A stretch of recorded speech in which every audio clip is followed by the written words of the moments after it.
Olá, seja bem-vindo a mais um vídeo. Hoje estamos aqui lendo o capítulo 6 do livro Sem Medo da Rejeição. Lembrando que eu deixei um link aqui embaixo para você comprar esse livro aqui com desconto na Amazon, beleza? Então, se inscreve no canal, deixa o seu like para fortalecer a gente. E é isso aí. Sem mais recados, bora para a leitura. Capítulo 6, Recebendo um Não. Mais ou menos na metade do meu projeto de 100 dias, meu medo de rejeição estava se transformando em algo mais parecido com curiosidade. Essa mudança de perspectiva abriu a porta para que eu começasse a fazer ainda mais experimentos com a rejeição. Eu queria estudar essa reação por diferentes ângulos, e a primeira coisa que desejava era descobrir o que poderia acontecer depois de receber um não. No passado, sempre achei que a melhor maneira de minimizar a dor da rejeição era superando-a assim que possível, meio como arrancar um curativo de uma vez só, em vez de ir puxando devagar e prolongando a agonia. Na maioria dos casos, eu fugia, às vezes literalmente, depois de ouvir um não, pondo fim à conversa o mais rápido que podia. Agora queria ver o que aconteceria se, em vez de sair correndo da cena da rejeição, eu decidisse ficar para descobrir o que viria logo em seguida.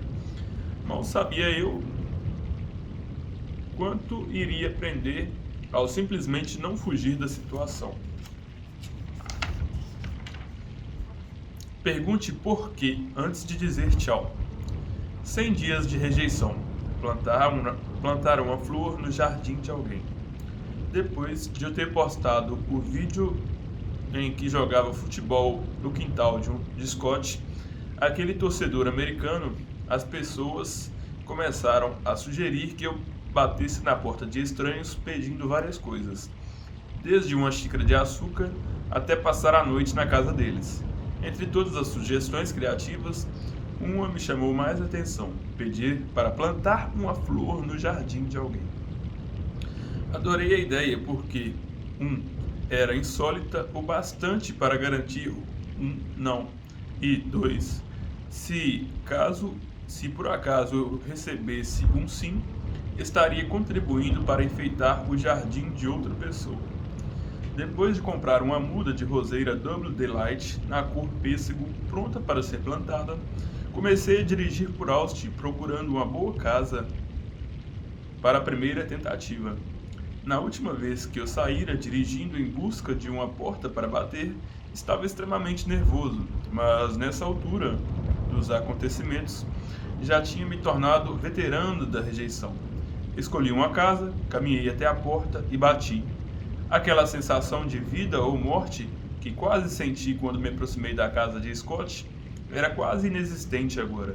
Dessa vez, um homem de cabelos brancos me atendeu. Na hora, ele viu a roseira em minhas mãos. Era difícil não vê-la. Provavelmente imaginou que eu fosse um vendedor, porque não pareceu interessado em conversar. Então, expliquei a ele que queria plantar a roseira no quintal dele, sem cobrar nada por isso. Ele ergueu as sobrancelhas e sorriu de leve. Certo. Isso é mais interessante do que eu pensava, admitiu, quase com timidez. Obrigado, mas não. Esse era o momento, minha chance de ver o que acontece depois de um não. Quando ele estava quase fechando a porta, eu disse: tudo bem, mas poderia me dizer por quê? Ah, não gosto de flores no meu quintal, explicou. Meu cachorro iria desenterrá-las e destruí-las. Agradeço, mas acho que você escolheu o cara errado. Ele olhou para a roseira de novo. Gosto do fato de você estar dando flores. Se você atravessar a rua e perguntar para Lauren, ela pode querer. Ela adora flores. Era uma reviravolta inesperada. Disse obrigado e atravessei a rua. De posse dessa nova informação, e sentindo uma onda de confiança e entusiasmo, arrisquei a casa de Lauren. Ela e o marido estavam prestes a sair quando cheguei. Depois de escutar minha oferta e de falar com o marido e de falar com o marido, ela concordou em me deixar plantar a roseira em seu jardim. Adoro rosas da cor pêssego. Emocionou-se genuinamente contente com seu novo acréscimo ao quintal. A roseira que plantei, com o caule reto e 2 ramos angulares, parecia a letra Y, e era quase a lembrança literal do poder de se perguntar por quê. Depois, em inglês, o som da letra Y é igual ao da palavra why, que significa porquê. Era quase uma lembrança literal do porquê de se perguntar porquê. Depois da rejeição, ao manter aquele breve diálogo com o homem, aprendi 2 coisas valiosas. O homem me rejeitou não porque não confiava em mim ou por ter achado que eu era esquisito. Ele gostou da minha proposta, mas ele não se adequava àquela situação. 2. Ele me encaminhou para outra pessoa, que sabia que poderia ser mais receptiva ao meu presente.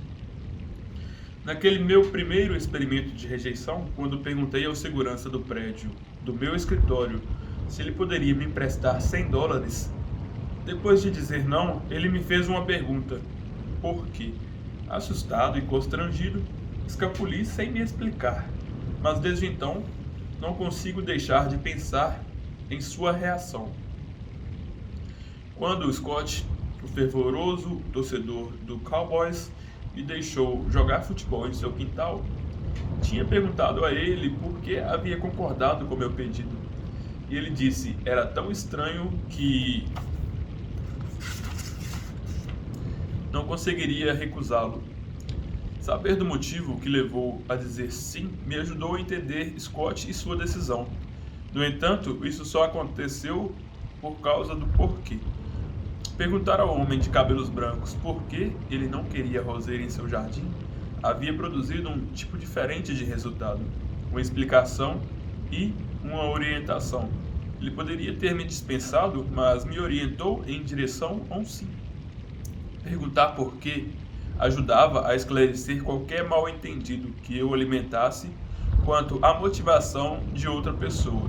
Antes, quando eu era rejeitado, eu automaticamente supunha que tivesse feito algo errado, mas ao passar mais alguns minutos com o homem que inicialmente me havia rejeitado, pude descobrir que o que eu oferecia simplesmente não se adequava à situação dele. Não havia nada de pessoal nisso. Ele não queria uma roseira, não só de mim, mas como de mais ninguém. Não achava que ele tivesse me dado um motivo falso só para me afastar de sua porta.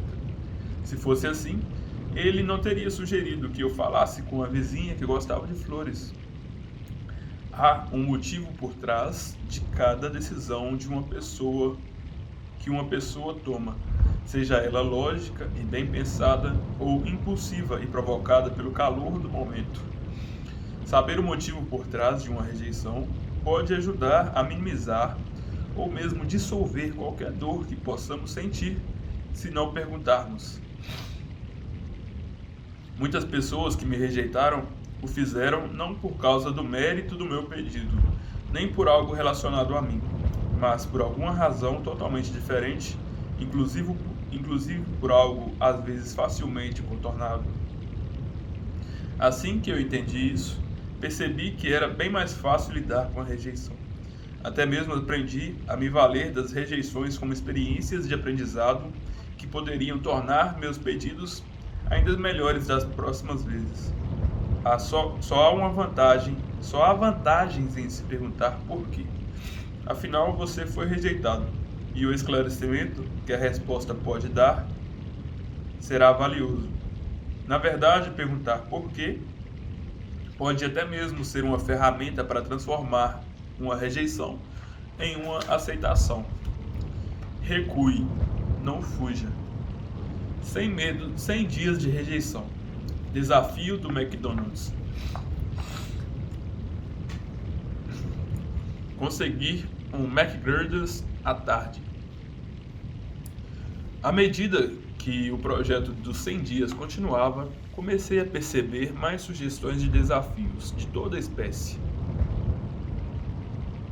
Um dia, um seguidor me instigou a entrar no McDonald's no meio da tarde e pedir um sanduíche McGriddles, um item que só consta no cardápio do café da manhã. Ele estava certo de que eu seria 100% rejeitado, porque é impossível para o McDonald's fazer sanduíches de café da manhã depois do meio-dia. Eram 2 da tarde quando pedi a um atendente do McDonald's um sanduíche McGriddles. Como esperado, recebi um não, bem rápido. Depois de perguntar por quê, ela explicou que eles já tinham limpado a máquina que preparava ovos e bacon. Então mudei a tática. Vocês têm algo parecido com McGriddles? Perguntei. Isso aguçou o interesse da atendente. Ela disse que poderia preparar um McGriddles simples, que consistia em uma panqueca de mel na chapa com queijo por cima. Aceitei. Levei o sanduíche para a mesa, liguei meu iPhone para gravar e registrar a vitória sobre o desafio impossível do fã. O sanduíche não era tão bom sem ovos e bacon, mas comi tudo e não foi assim tão ruim. O desafio do McDonald's começou como algo bobo. O desafio do McDonald's começou com algo um pouco bobo, mas terminou oferecendo outra lição importante. Tinha tentado uma tática de negociação que seria mais uma importante arma em meu arsenal. Em vez de focar meu objetivo apenas na coisa específica que pedia, reavaliei minha solicitação original e pedi algo menos difícil. Nesse caso, algo parecido com McGriddles.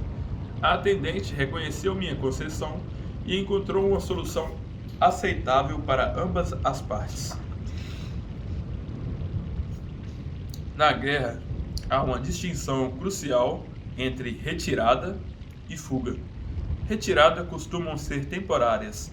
As tropas recuam a fim de se reagrupar, reunir forças ou mudar posição tática. A fuga, por outro lado, é a perda total da capacidade de combate e da moral dos soldados.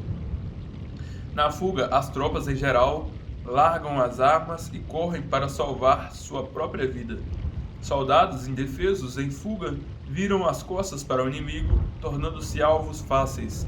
Muitas vezes é durante a fuga que ocorre a maior parte das mortes. Para quem tem medo da rejeição ou fica ansioso diante dessa possibilidade, pedir qualquer coisa pode ser um mini campo de batalha. Quando já se está tão sem graça ao fazer pedido, pode ser difícil decidir se é melhor continuar ou dar o fora de lá antes de um não. Descobri que, se continuar insistindo em ter o que quero sem levar em conta o que a outra pessoa diz, ela ficará aborrecida e descarregar. Eita. Vamos lá, de novo.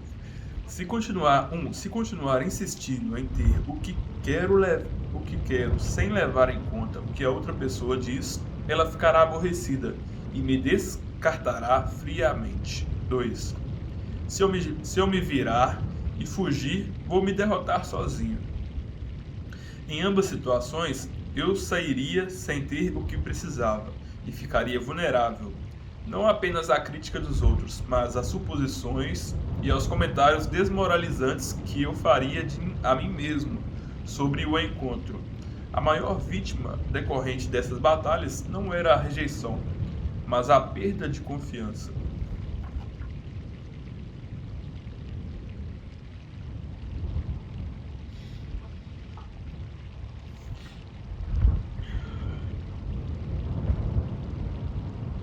O momento McGriddles me ensinou que havia uma terceira via poderosa: recuar, reavaliar e tentar uma nova abordagem.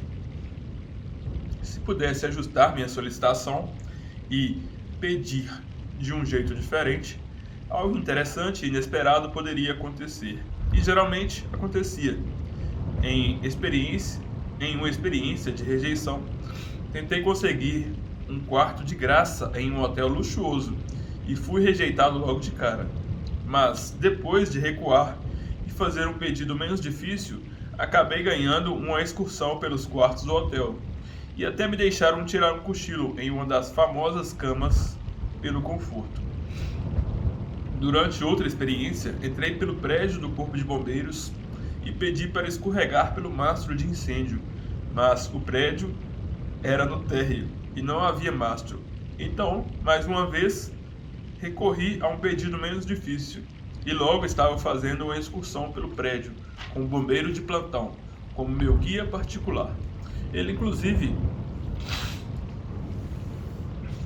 se ofereceu para me levar em um passeio no carro de bombeiro. Em seu livro Armas da Persuasão, um clássico sobre a psicologia, Robert Cialdini explica a eficácia de se fazer uma concessão e bater em retirada, reformulando o pedido menos difícil depois de uma rejeição inicial. Segundo o autor, como a maior parte das pessoas não quer ser grosseiras, elas estão bem menos dispostas a dizer não uma segunda vez a quem refaz o pedido depois de uma concessão. É por isso que as negociações são bem-sucedidas. É por isso que negociações bem-sucedidas que resultam em situações em que todos saem ganhando, geralmente são o resultado de um dar e receber, em vez de as duas partes fincarem o pé e se recusarem a fazer concessões. Perguntar por quê pode abrir um canal totalmente novo de compreensão e possibilidade entre quem faz o pedido e quem o recebe. O mesmo pode acontecer quando recuamos e perguntamos: se você não pode fazer isso, pode fazer outra coisa?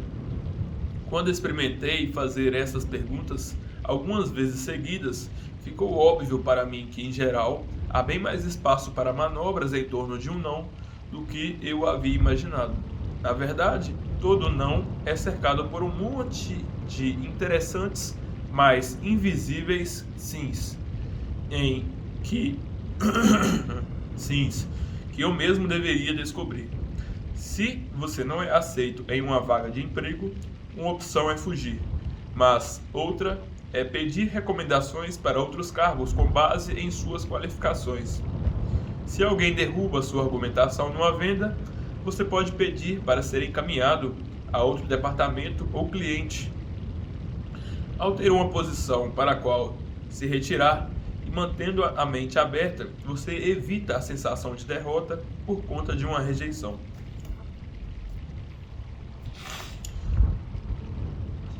Colabore, não discuta. 100 dias de rejeição. Criar meu próprio sabor de sorvete. Quando eu era uma criança na China, tinha muitos sonhos ambiciosos. Um deles era cavar um buraco na terra que me levasse à China, me levasse da China até a América. Aos 6 anos, realmente comecei a cavar esse buraco na calçada da rua onde cresci. Depois de 2 dias, a cerca de 1 metro de terra cavada, alguém contou para minha mãe. Foi o fim da minha aventura e minha viagem para a América foi adiada por 1 década. Outro sonho de infância era criar meu próprio sabor de sorvete, mas eu nunca tentara transformar esse sonho em realidade. Agora que estava envolvido em minha jornada de rejeição e bem mais experiente quanto a manobrar um não para chegar a algum lugar interessante, parecia o momento certo de tentar. Depois de pensar um pouco e bolar algumas ideias para os sabores, fui até a M Ice Creams, uma famosa loja por seu ótimo sorvete, assim como pelos movimentos de danças impressionantes que os atendentes fazem enquanto preparam o sorvete e as coberturas para os fregueses. Felizmente, dessa vez, minha mãe não estava lá para me impedir. Entrei na loja e pedi ao atendente que me fizesse um sorvete com sabor que apelidei de tortura tailandesa. Descrevi o sabor como uma combinação de pimenta seca, pimenta jalapeno e chili, os ingredientes mais picantes que pude imaginar. Certa vez, tinha encomendado em um restaurante tailandês um prato apimentado, classificado no nível 51 da tabela que ia até 50. Os 2 dias seguintes foram pura tortura. Tortura tailandesa. Era o sabor que eu tinha certeza que ninguém ia querer e que nenhum atendente de sorveteria iria fazer para mim. Como era de se esperar, o atendente disse não e chamou minha atenção para o cardápio de sabores da loja. Só que em vez de ir embora ou aceitar baunilha, eu comecei a fazer mais perguntas. Quando perguntei se tinha um sabor picante, ele disse que realmente vendiam alguns durante o verão, era inverno. Inclusive, 2 sabores com jalapeno e outro chamado chocolate e wasabi. Ele foi até o congelador procurá-los, mas não encontrou nenhum. Porém, disse que se eu trouxesse meus próprios ingredientes, ficaria feliz em customizar o sorvete para mim. No final das contas, o atendente me deu uma amostra do sorvete estranho, do estranho sabor bacon com hortelã. Eu adorei, certamente disse que tinha um gosto bem melhor do que teria o tortura tailandesa. Recordando dessa história, lembrei que o atendente tinha literalmente saído de trás do balcão para ficar ao meu lado e compartilhar uma visão comum daquela situação. Não se tratava de um jogo você versus eu, em que ninguém sai ganhando, mas um jogo nós versus eles para chegar a uma solução. Resolver o problema foi uma vitória para nós dois. Além disso, ele tinha me dado uma abertura para criar meus próprios sabores se eu cedesse, de certa forma, e levasse a ele meus próprios ingredientes. Quando eu tinha medo da rejeição, era natural enxergar como minhas adversárias as pessoas que detinham o poder de me conceder o sim ou não.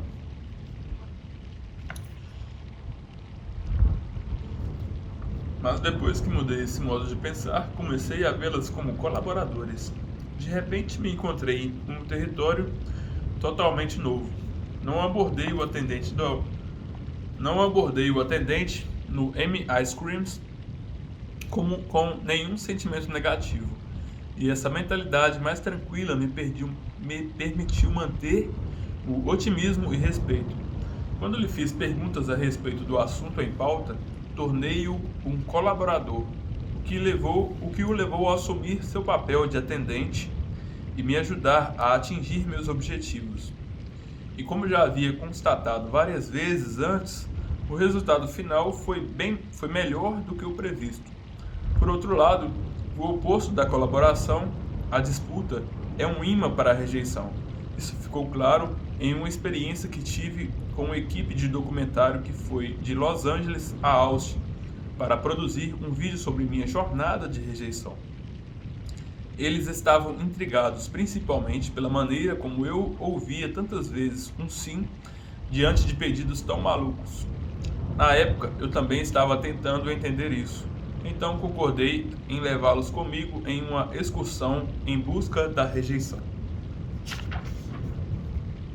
Austin, cujo apelido oficial é Capital Mundial da Música ao Vivo, está repleta de estúdios independentes. Os funcionários desses estúdios costumam ser músicos em meio período. A ideia era aparecer em um desses estúdios e pedir a um dos funcionários que tocasse sua canção preferida para nós. Curiosos para ver o que aconteceria se outra pessoa fizesse o pedido, mandamos Ethan, um dos membros da equipe de filmagem, tentar. Ele se aproximou do atendente da recepção e perguntou se ele poderia nos mostrar o estúdio e tocar alguma música. O cara atrás do balcão disse que não. Falou que estava trabalhando e pareceu um pouco incomodado. Ethan começou a argumentar, dizendo ao funcionário que era trabalho dele atender aos pedidos dos fregueses em potencial. Por sua vez, o atendente disse que a política do estúdio não permitia que os empregados ou fregueses usassem os instrumentos do local sem a permissão ou sem pagar. Os dois começaram a discutir e as vozes estavam cada vez mais altas. Nosso pedido de rejeição estava rapidamente virando um bate-boca sobre regras e responsabilidades. Sabia por experiência própria que isso não ia acabar bem, então me intrometi. Sabemos que é um pedido incomum e que seria perfeitamente normal você dizer não, falei. Mas realmente ficaríamos gratos se dissesse sim. Apenas queremos ouvi-lo tocar bateria nesse estúdio. O atendente olhou para mim, depois para o teto, e então começou a sentir com a cabeça. Ok, falou. E foi assim que ele nos levou até a sua melhor sala de bateria do estúdio e começou a tocar sua sequência favorita. O pessoal da equipe de filmagem ficou de queixo caído.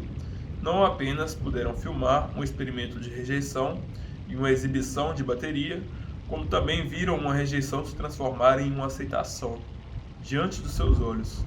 Depois que agradecemos ao funcionário e saímos do estúdio, a equipe me perguntou que tipo de feitiço eu tinha lançado sobre o cara para fazê-lo dizer sim, poucos segundos depois de ele ter dito não a Ethan.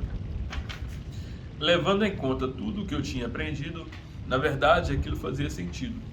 Discutir com alguém que acaba de dizer não provavelmente é um modo menos eficaz de mudar a resposta da pessoa. Na verdade, é quase que uma maneira garantida de obter uma rejeição. Porque argumentar sempre transforma possíveis colaboradores em inimigos. Eu abordei o funcionário daquele estúdio de música como um colaborador, e essa mudança na abordagem o fez mudar de ideia. Ao deixar claro que ele tinha liberdade para dizer não, conseguiu sim o que estava procurando. Mude o tom. Não desista. Desistir ou não desistir? Essa é a pergunta que martela a cabeça de quase todo mundo que já fracassou em algo. De um lado, gurus de autoajuda, palestrantes motivacionais que insistem na declaração de Winston Churchill. Nunca se renda, nunca se renda, nunca, nunca, nunca, em nada, seja grande ou pequeno, importante ou não, nunca se renda.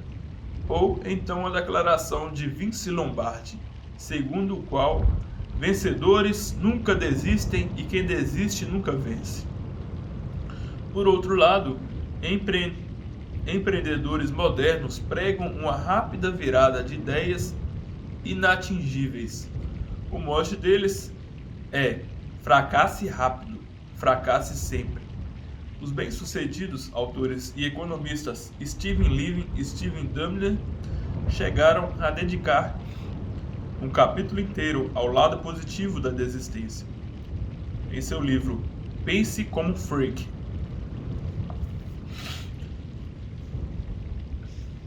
Em se tratando de rejeição, há um mérito em ambos os argumentos.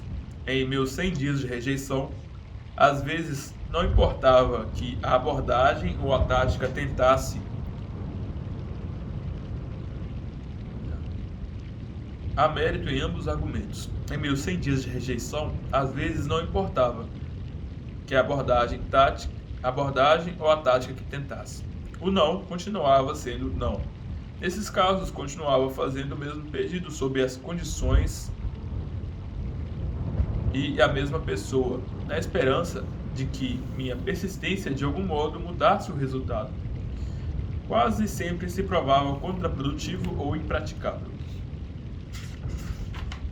Mas, em vez de desistir, descobri dar um passo atrás e tentar de novo, sob circunstâncias diferentes.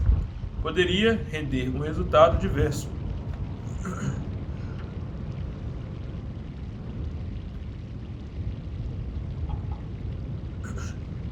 Chamo isso de mudar de tom. Enquanto me esforçava para encontrar um emprego por um dia, passei por 3 empresas antes de conseguir um sim.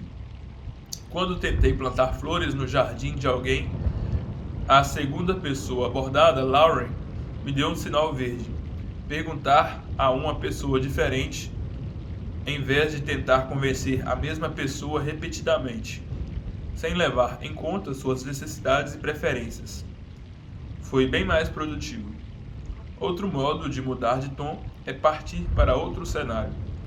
Stephen Marbury, considerado uma grande estrela do esporte desde pequeno, nascido e criado no Brooklyn, rapidamente ganhou o apelido de Starbury por seu talento nas quadras de basquete e era visto como o próximo grande armador do NBA. No ensino médio, recebeu o prêmio de Mr. New York Basketball e foi nomeado um McDonald's All-America, 2 títulos de muito prestígio. Ele também foi retratado no livro e na capa de um videogame. Depois de um ano na Universidade de Georgia Tech, ficou em quarto lugar na convocação da NBA. NBA, do original do inglês, convocação que determina a ordem de seleção na primeira rodada do NBA. Em 1996, na NBA, foi selecionado como All-Stars em 2001 e 2003 e levou seu time a jogos decisivos por 5 vezes. O currículo de Marbury parecia o de uma grande estrela do basquete, mas na realidade sua história foi marcada por polêmicas e rejeições, pelo menos na NBA. Assim que entrou na liga profissional, as pessoas começaram a notar seu chamado estilo de jogo eu primeiro e seus frequentes desentendimentos com treinadores. Logo ganhou a reputação de egoísta. Foi negociado por 4 times diferentes antes de ir para o New York Knicks, a equipe na qual sonhava jogar desde criança. Em pouco tempo, chegou às vias de fato, com 2 treinadores diferentes e foi taxado de nocivo, destruidor de treinadores, idiota e fracassado. Era suspenso regularmente e vivia sendo vaiado pelos torcedores. Apesar de conseguir boas vitórias para seu time, a reputação de Marbury forçou o New York Knicks a cortá-los. Depois de passar um ano medíocre no Boston Celtics, foi praticamente afastado da liga. Apesar de seu imenso talento, foi rejeitado na NBA e pelos torcedores, depois de 13 anos e 5 times. Parecia que sua carreira tinha acabado. Stephen Marbury poderia simplesmente viver de todo o seu dinheiro que já tinha ganhado, ou poderia tentar se juntar a outra equipe do NBA, na tentativa de prolongar sua carreira moribunda, mas não fez nenhuma coisa nem outra. Em vez disso, escolheu recuar e levar sua carreira para outro lado do globo, a China. Na cultura chinesa, que é muito mais reservada, o estilo de jogo e a insolência de Marbury eram vistos como uma liderança muito necessária para uma equipe de basquete. Depois de 2 temporadas na Associação Chinesa de Basquete, Marbury fechou com Beijing Ducks, um time que nunca tinha vencido um campeonato nos 17 anos de história da liga, mas apesar de ser um dos mais ricos.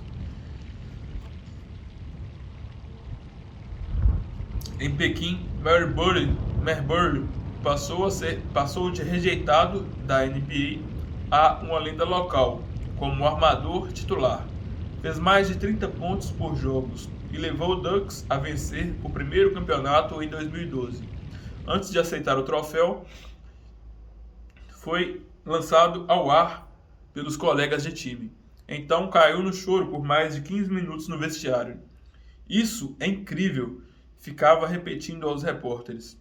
2 anos depois, levou o Ducks à sua segunda vitória em um campeonato aos 37 anos. Marbury se tornou um herói para os 20 milhões de habitantes da capital chinesa e recebeu do prefeito o título de cidadão honorário de Pequim. Eles até ergueram uma estátua de bronze em sua homenagem em frente ao estádio onde o Ducks joga. Em todos os sentidos, Marbury foi da fama à rejeição e de volta para a fama. Você pode dizer o que quiser sobre a personalidade de Marbury, mas sua mudança de tom ilustra que há oportunidades depois da rejeição e que a rejeição nem sempre é o fim da história. Esforçar-se e seguir avançando ou abrir mão e desistir não são as únicas 2 opções depois de um não. Em vez disso, às vezes é preciso recuar e reavaliar seus talentos e sonhos, assim como as condições e o ambiente no qual você vem tentando obter aceitação. Ao contemplar todos esses fatores, você talvez encontre uma nova abordagem que lhe permita enxergar uma ideia sob um novo prisma e receber um sim que sempre desejou. Lições. Pergunte o porquê antes de dizer tchau. Não encerre o diálogo após a rejeição inicial. A palavra mágica é porquê. Ela geralmente pode revelar o motivo por trás da rejeição e mostrar ao rejeitado que há uma oportunidade de superar o problema. Recue. 2. Recue, não fuja. Quando você desiste depois da rejeição inicial, mas recua. Lição 2. Recue, não fuja. Quando você não desiste depois da rejeição inicial, mas recua e formula um pedido menos complicado, surge uma chance bem maior de obter um sim. Colabore, não discuta. Lição 3. Colabore, não discuta. Nunca discuta com aquele que te rejeita. Em vez disso, tente colaborar com a pessoa para fazer que ela aceite o pedido. Lição 4. Mude o tom, não desista. Antes de decidir se vai ou não desistir, dê um passo atrás e faça um pedido a outra pessoa, em um ambiente diferente ou em circunstâncias diferentes. Capítulo 7. Posicionando-se para um sim. Continua no próximo vídeo. O link está aqui na descrição. Te vejo lá.